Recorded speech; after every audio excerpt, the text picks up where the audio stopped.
Hello, everyone. Welcome back to another episode of the Enablement Brew podcast. I'm Carly Lehner.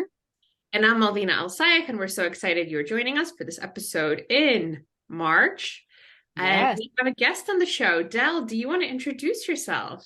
Sure, I'd love to, and I'm excited to be on here with you gals. So my name is Nakhi. I'm the Senior Director of Global GTM Strategy, Operations, and Enablement. And I was just giving the gals a shout out because there are our female podcast leaders, and this month is Women's History Month. So really excited to be on with you. Oh, Oh, we're excited thankful to to have have you. Yeah, And they've changed that to Women's History Month, right? Because we used to just get a day, right, International right. Women's Day. Now we Yeah, get a month, we get a whole and month, but we still get the day. I think we March still get 8th. the day. Yeah. Yeah, yeah. Soon it'll just be our time. I mean, it All is the our time. time, I think, but all the time. Yeah. Exactly.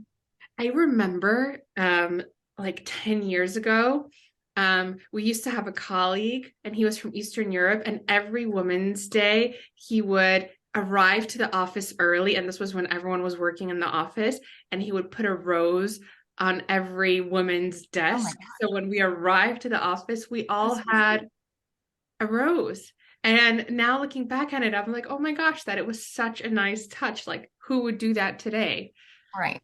Definitely not. No You're one. listening and you're still doing it. Carry on, don't stop. I love that. All right, so Del, before we dive into every episode, as you probably know, we talk about what is in your mug. So, what are you drinking?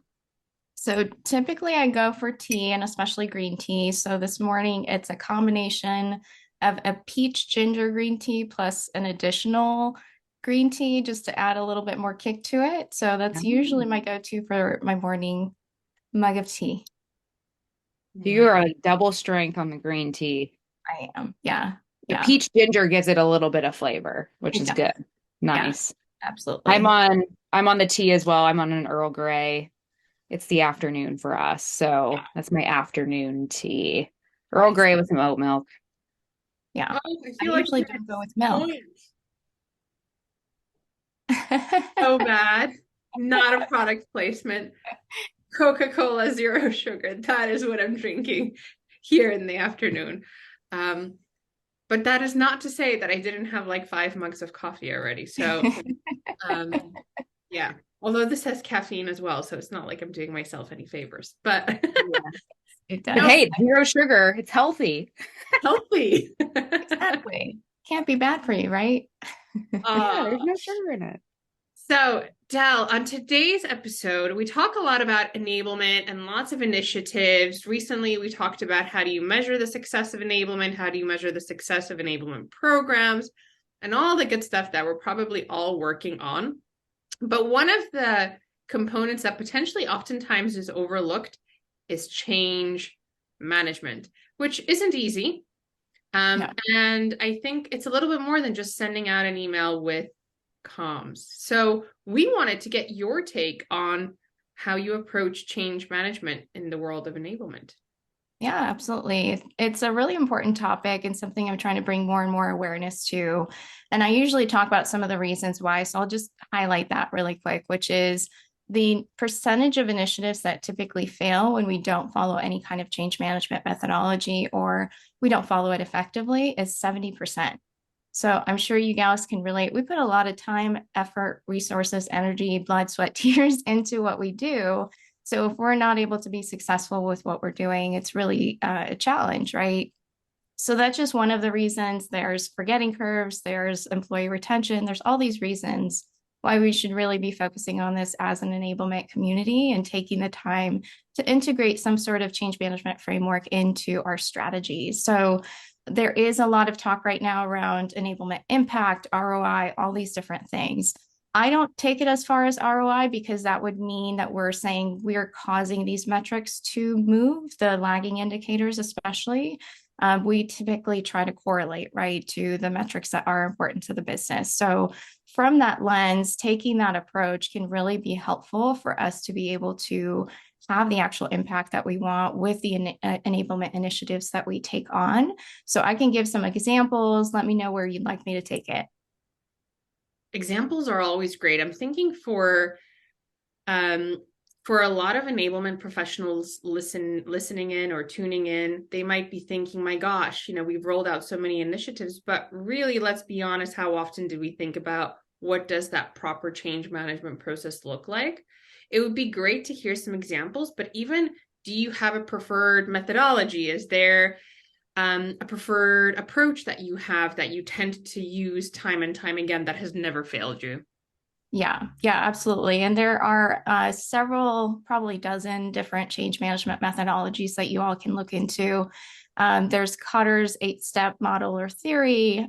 For me, I typically go with ADKAR, and that's an acronym. It's a model developed by ProSci, and it stands for awareness, desire, knowledge, ability, and reinforcement. So it's really intuitive, and that's really what I love about this approach is it's not overly complex, because one of the things that I really advocate for is don't keep your framework to just your team. Make sure that your revenue leaders, even the organization as a whole, really understands that framework if you don't already have a change management department, because that really helps to further integrate this into the fabric of your day-to-day processes and best practices.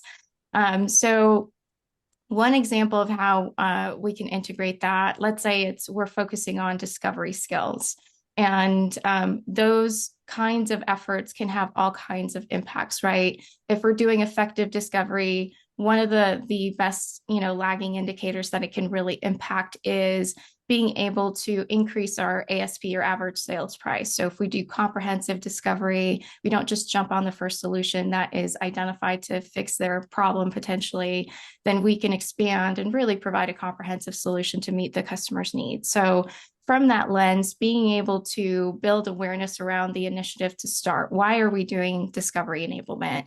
And messaging really should start top down when it comes to the why and the awareness around the initiative. So from your CRO, sometimes CEO, depending on the initiative, on down, and making sure all of the different levels of leaders have that message and understand it.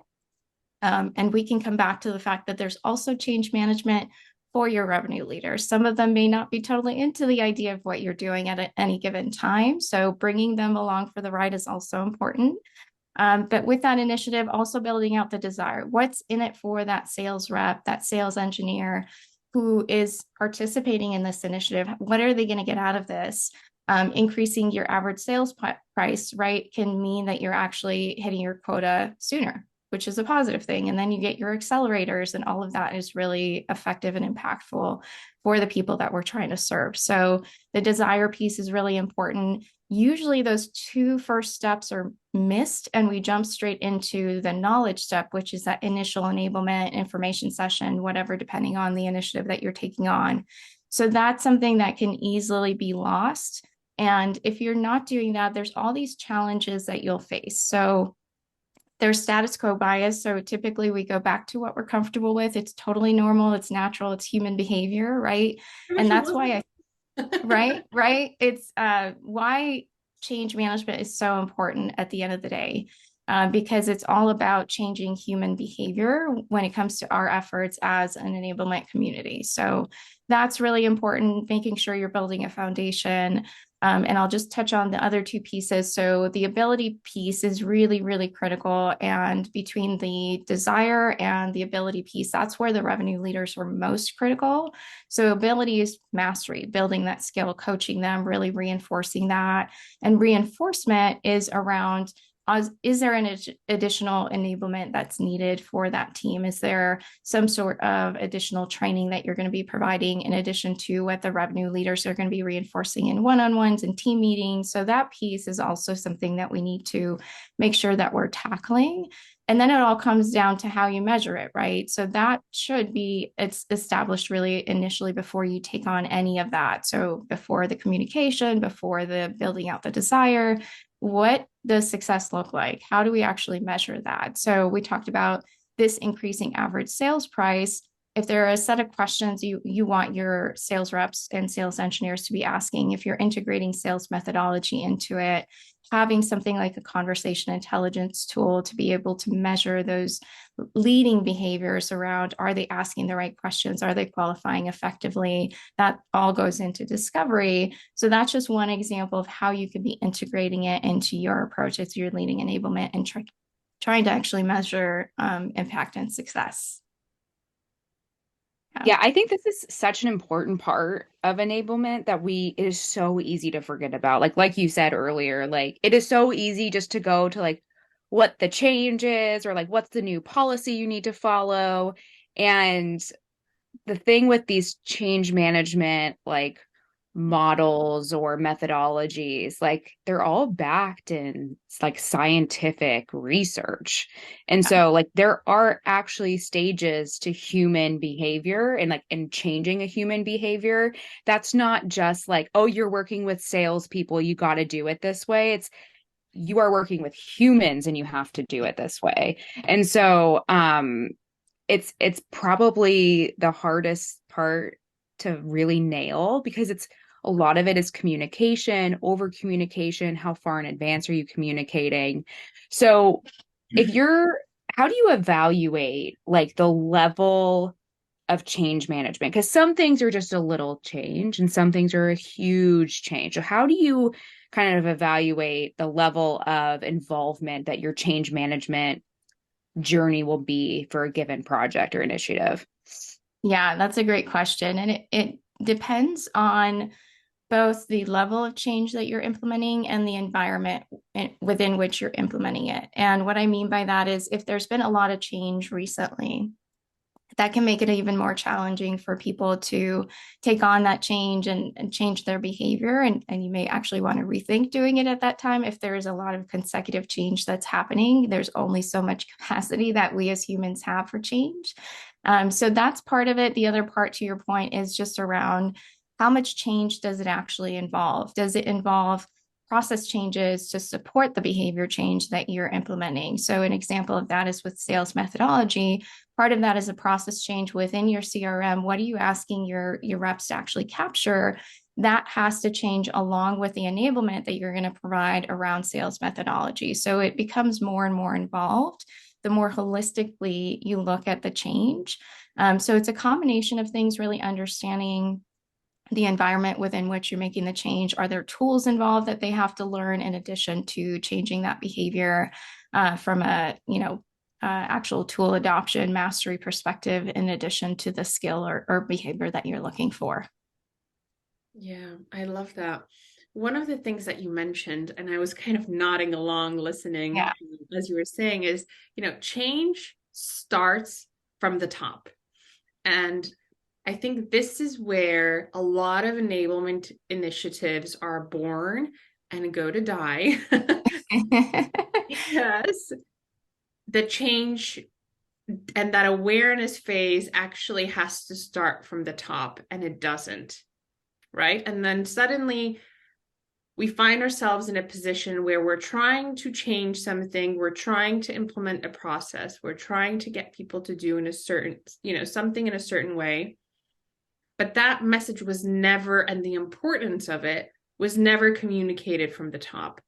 And no matter how much you're spinning your wheels, doing all the best things that you possibly can, putting together, an awesome program, like really seeing that this is going to make the impact that we need as a business, you just don't have the buy-in because the message never came from the top.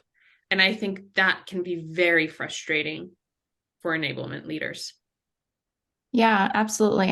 I couldn't agree more. And I think it's also a matter of how you're able to build a strategic function as an enablement team, right? We don't want to just take on everything that our leaders throw at us and say, we need to fix this, we need to change this. Sometimes we have a specific revenue leader who raises their hand and says, I'm noticing this on my team. Let's address it. Let's do some sort of training.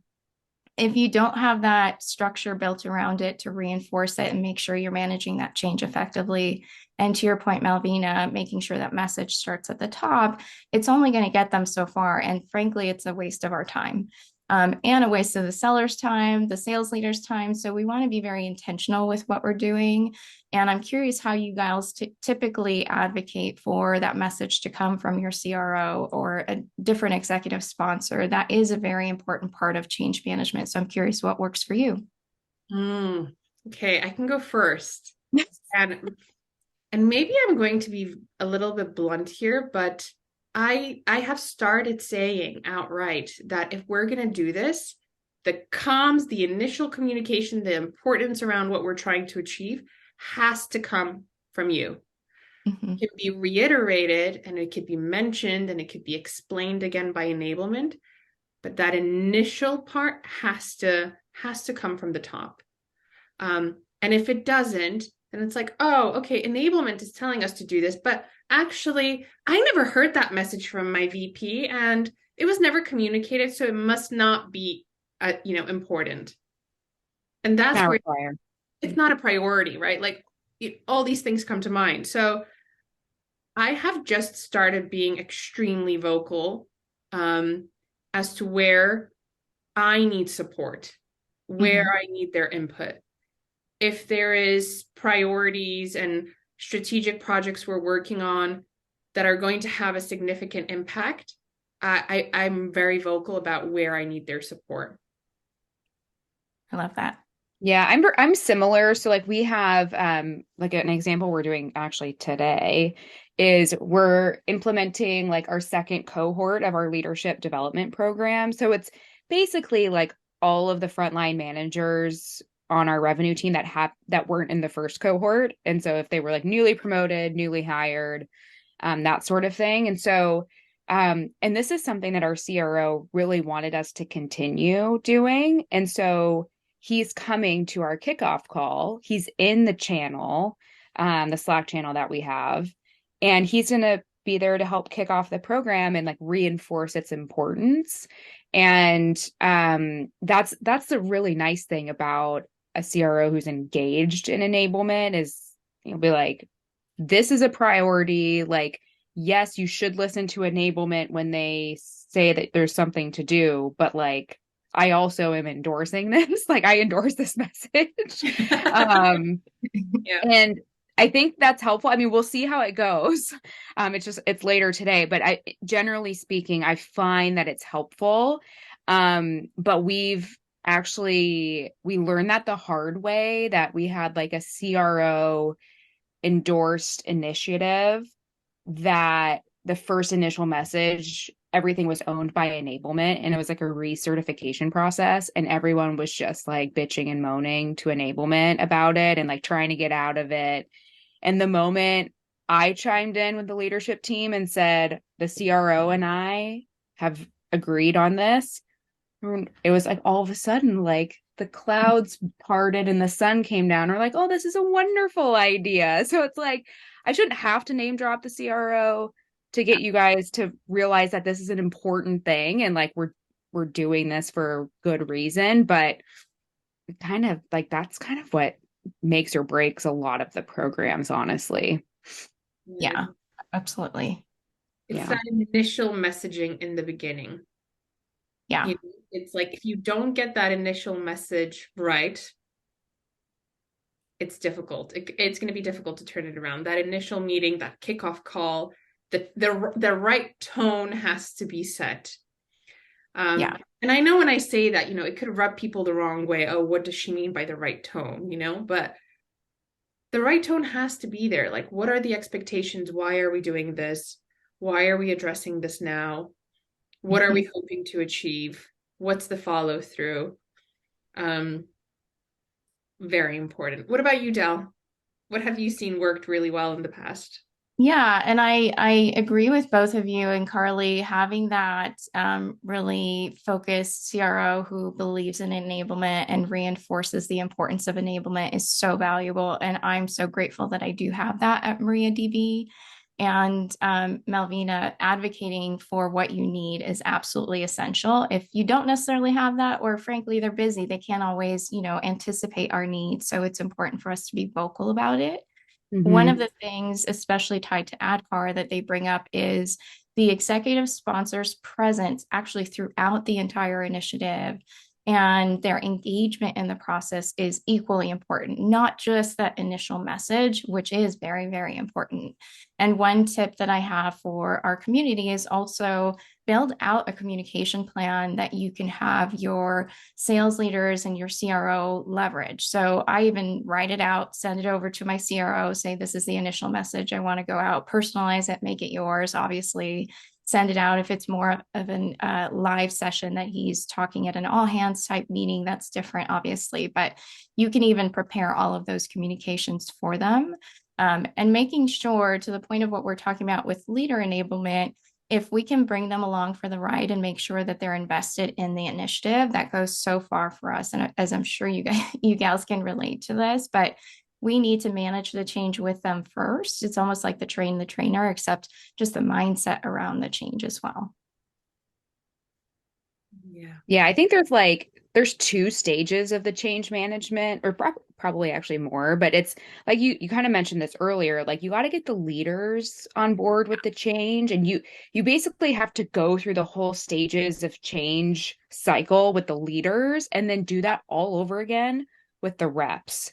And so like you need the leaders to understand that like if we fix this behavior, we can expect conversions to go up by X%, which means X amount of revenue or like whatever it is. And then that message to reps is probably going to sound different. Like Del, I loved what you said earlier about like you'll reach your quota faster and so you'll hit accelerators sooner. And like that means more money in your pocket at each month or each quarter. And like I actually had a salesperson tell me yesterday, she's like, I mean, sorry to be blunt, but like I'm here for the money. And I was like, and I love that you said that. Like, and I would like totally love and respect that. And so if we can tap into like what they care about, like the what's in it for me, and that's how we kind of align these messages, like the change management process will be easier, but like we almost have to do it multiple times for Oh, one initiative.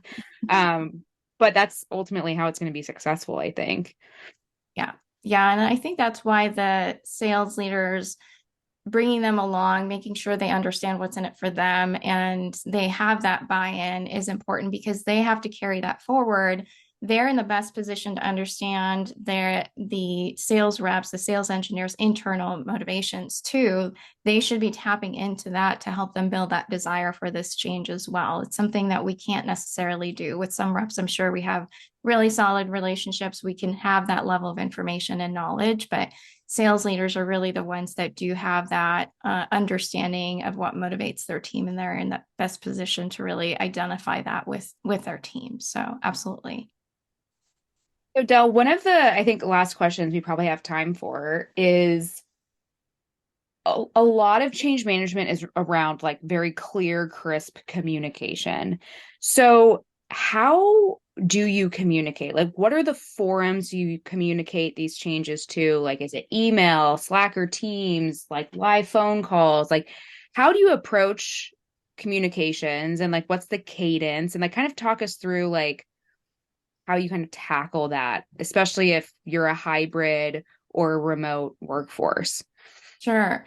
Yeah, I think part of it depends on the initiative, but I think really understanding the workflows within which your revenue organization lives and how you can integrate your communication into that work stream is going to be the most impactful. So one thing that we do is called a GTM brief. It's a weekly meeting that we don't always hold. It depends on if there is cross-functional communication, information updates that we want to provide.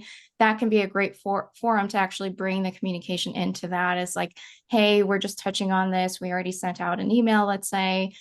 We want to make sure that you understand what's coming. And if your CRO is part of that meeting, you can have him reinforce again the reasons why and why now, as well as the impact that he's looking for.